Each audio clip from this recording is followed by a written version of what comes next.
Isaiah 45 and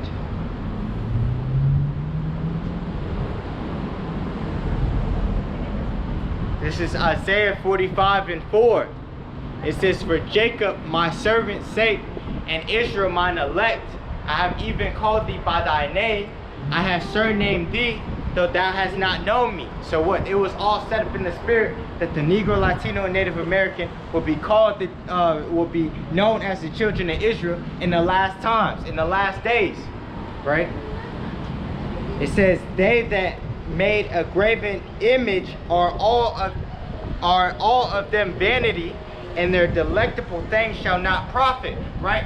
You being in the Christian church for 33 years is not going to profit, right? But being in this truth, getting this wisdom, knowledge, and understanding in this truth for this short period of time, it will profit, right?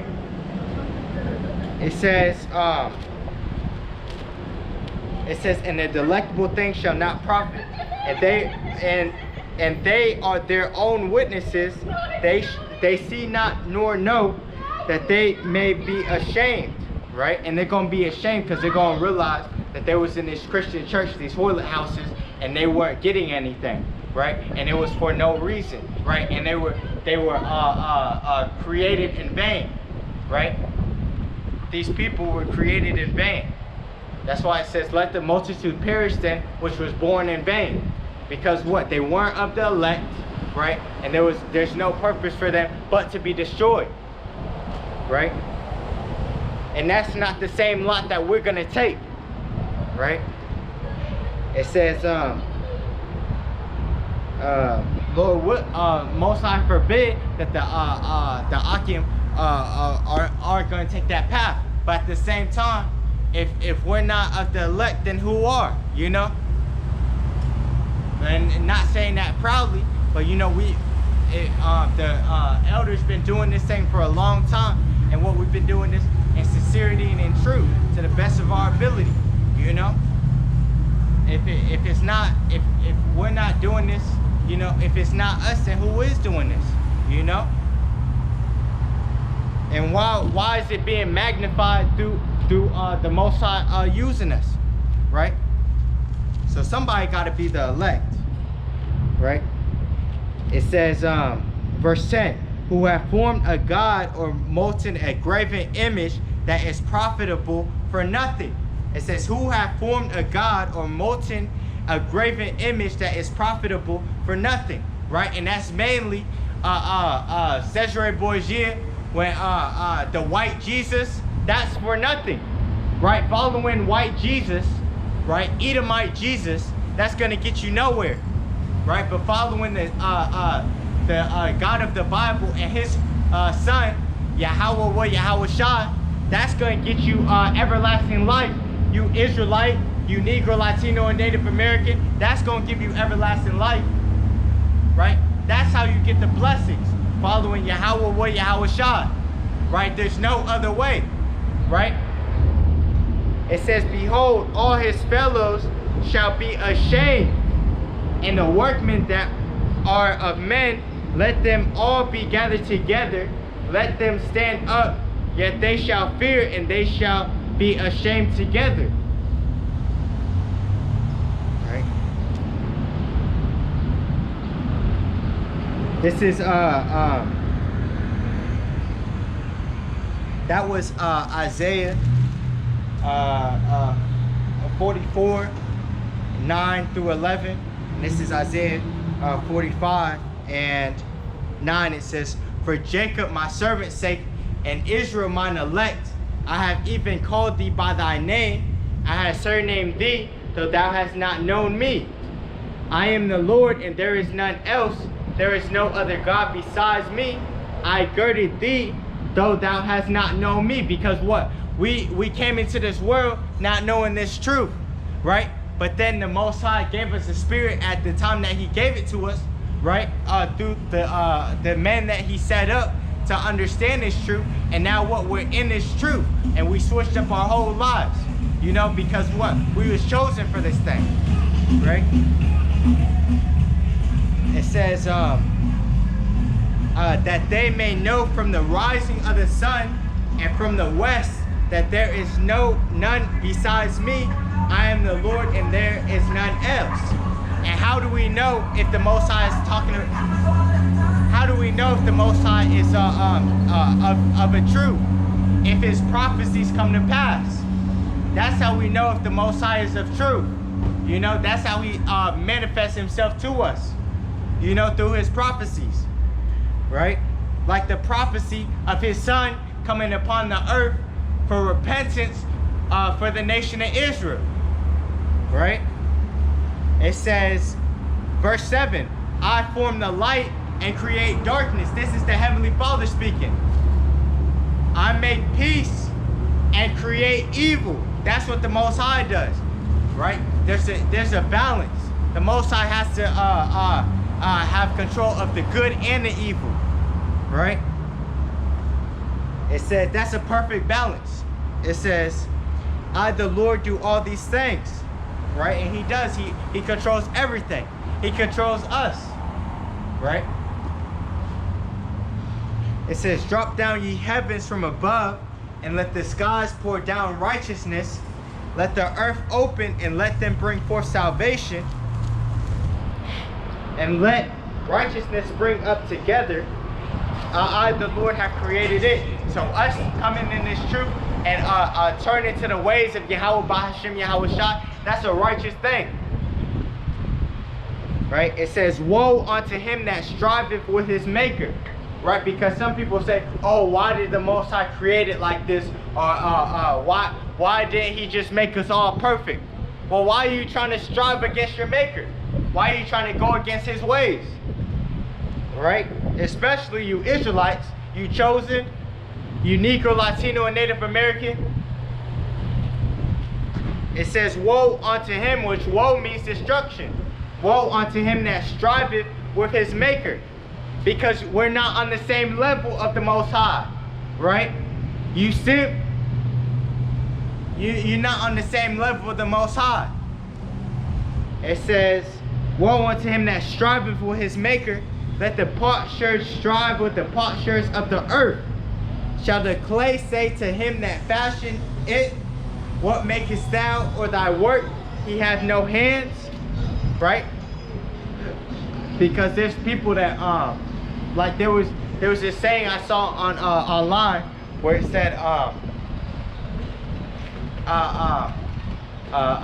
it said Christians are religious people are just too scared to be atheists, but really the atheists are just fools that don't understand what's really going on, right? They're really trying to they think that they can be like the Most High.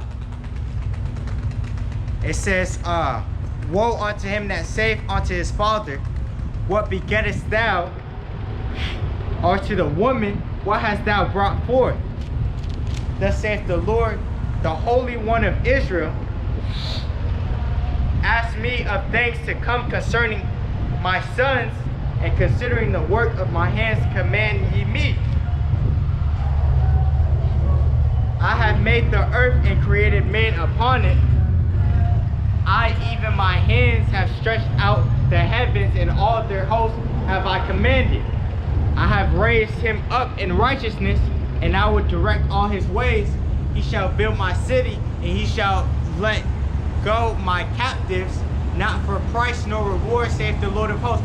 So what? We're not going to leave this place, America, with a reward, right? Because what? We left Egypt, right? Prime example. We left Egypt with gold, right? With all these material things. But what? The Most High, Yahawashi is not going to redeem us. The Son of the Most High, Yahawashi, is not going to redeem us with gold or anything. That's why it doesn't even make sense for these people to ask the Negroes, Latinos, and Native Americans to ask for reparations, because the money is not going to deliver you. Yahawah, Yahawashi is going to deliver you if you're a part of the elect, right? It all starts with turning back to the God of the Bible, Yahawah, right? And it's only for the nation of Israel, the Negro, Latino, and Native American. Nobody else, no other people on the planet Earth have a chance at salvation. Salvation is only for the nation of Israel, the Negro, Latino, and Native American. And it's getting more prevalent every day, right? Especially with the men of the Lord out here on the highways and byways, right? And nobody can speak against this because these people, they have no knowledge, right? But they're going to understand when that time of trouble comes, and they're going to have to try to find a man of the Lord or cleave onto a man of the Lord, right? It says, Isaiah 45:19, I have not spoken in secret in the dark place of the earth. I said not unto the seed of Jacob, seek ye me in vain. I, the Lord, speak righteousness. I declare things that are right, right? Turn it back in spirit and in truth, knowing that the Negro, Latino, and Native American are the biblical Israelites. That's righteous, right? Coming back to the true understanding, that's righteous. Fleeing from these wicked churches under the 501c3 charter, where they can't even talk about lesbians, homosexuals, transgenders. They can't talk about it.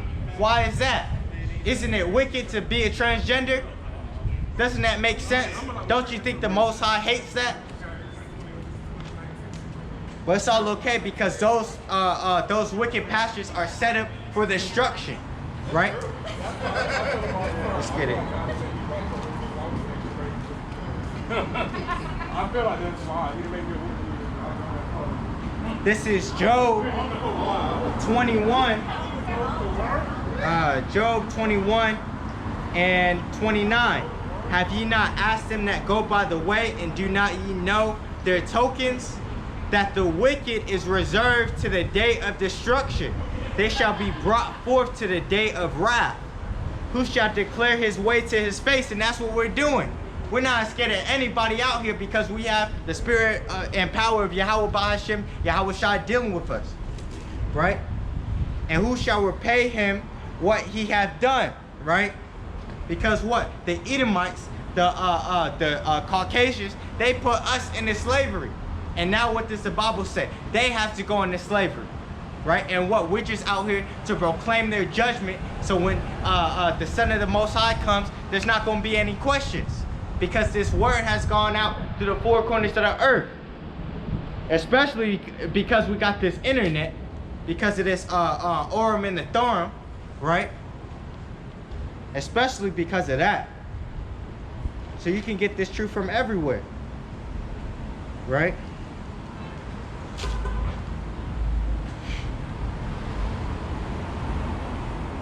This is Romans 3:3.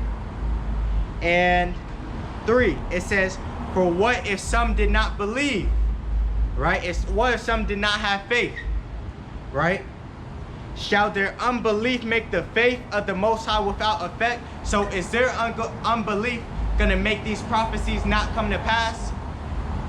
It says, God forbid. Yeah, let God be true, but every man a liar. As it is written, that thou mightest be justified in thy sayings, and mightest overcome when thou art just, because we're going to have to answer for what we say. Right? This is Wisdom of Solomon 3:1. It says, but the souls of the righteous are in the hand of the Most High, and there shall no torment touch them. Right? So when these ICBM missiles, these with nuclear warheads, come for this place, America, according to the scriptures, according to biblical prophecy, we're not gonna have to suffer that. Most High forbid we're not, Lord willing, we get the salvation, and we're not a part of the ones that receive that cup of destruction. It says, in the sight of the unwise they seem to die, and their departure is taken for misery. Right? And they're going from us to be utter destruction, but they are in peace.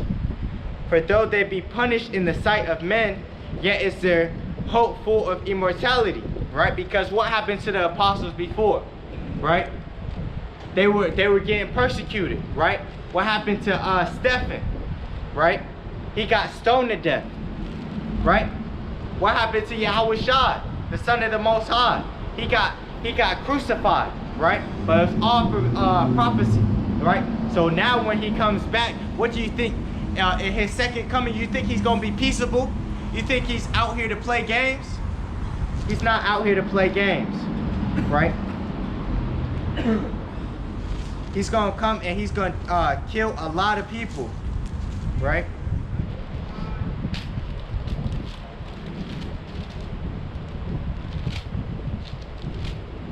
Keep doing your thing, man.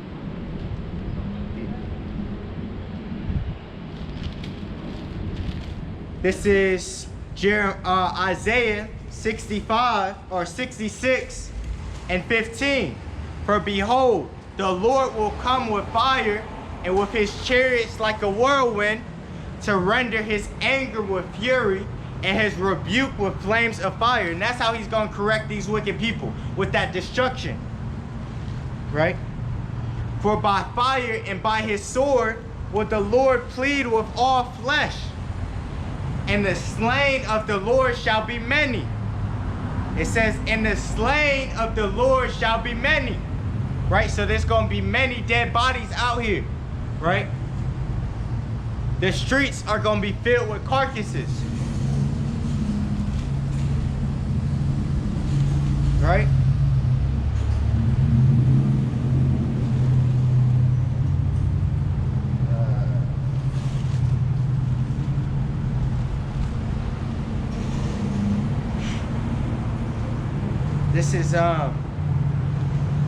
This is talking about the destruction, right? This is Revelation 14 and 17. It says, and another angel came out of the temple which is in heaven, he also having a sharp sickle. And another angel came out from the altar which had power over fire, and cried with a loud cry to him that had the sharp sickle, saying, thrust in thy sharp sickle, and gather the clusters of the vine of the earth, for her grapes are fully ripe. And the angel thrust in his sickle into the earth, and gathered the vine of the earth, and cast it into the great winepress